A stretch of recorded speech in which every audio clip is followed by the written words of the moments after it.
Hi ಸ್ನೇಹಿತರೆ, welcome to my channel. ಹೇಗಿದ್ರೆ ಎಲ್ಲರೂ? ಇದು ನಾನು 3ನೇ ಕಾಲುಂಗುರವನ್ನು ತೊಗೊಳ್ತೀನಿ ಮದುವೆ ಆದಾಗಿಂದ. ಯಾವ ರೀತಿ ಅಂದರೆ, ಮದುವೆಗೆ ಹಾಕಿರೋದು ಒಂದು ಮೊದಲನೇ ಕಾಲುಂಗುರನ. ಆ ನಂತರ ನಾನು ನನ್ನ ದೊಡ್ಡ ಮಗ ಹೊಟ್ಟೆಯಲ್ಲಿರುವಾಗ ನನ್ನ ಕಾಲೆಲ್ಲ ತುಂಬ ಊದ್ಕೊಂಡ್ಬಂದಿತ್ತು. ಆ ಕಾರಣಕ್ಕೆ ಆ ಕಾಲುಂಗುರವನ್ನು ತೆಗ್ದಿದ್ದೆ ನಾನು.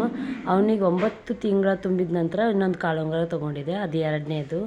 3ನೇದಾಗಿ ಇದೇ ಕಾಲುಂಗುರ ಚೇಂಜ್ ಮಾಡಿರೋದು ನಾನು. ಅದನ್ನು ಸ್ವಲ್ಪ ಹೋಗಿತ್ತು, ಕಿತ್ತೆಲ್ಲ ಹೋಗ್ತಿತ್ತು.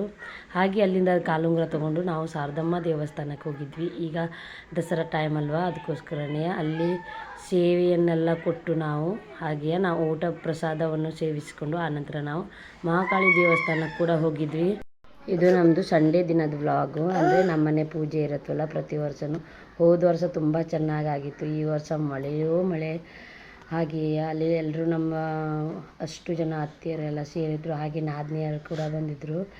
ಹಾಗೆ ನಾವು ದೇವಸ್ಥಾನಕ್ಕೆ ಬಂದಾಗ ಅಲ್ಲೆಲ್ಲ ಪ್ರಸಾದವನ್ನು ಸೇವಿಸ್ಕೊಂಡು ಹಾಗೆಯೇ ನಾವು ಮನೆಗೆ ಹೋದ್ವಿ. ಅಂದರೆ ನನ್ನ ನಾದಿನಿ ಮಗು ಬಂದಿತ್ತಲ್ವ, ಅವ್ರ ಜೊತೆಗೆ ಬಂದಿದ್ದರು. ನಮ್ಮ ಚಿಕ್ಕತ್ತೆ ಸ್ವಲ್ಪ ಲೇಟಾಗಿ ಬಂದಿದ್ದರು.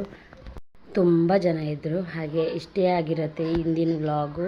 ನಿಮ್ಮೆಲ್ರಿಗೂ ಇಷ್ಟ ಆಗಿದೆ ಅಂತ ಭಾವಿಸ್ತೇನೆ. ಬಾಯ್.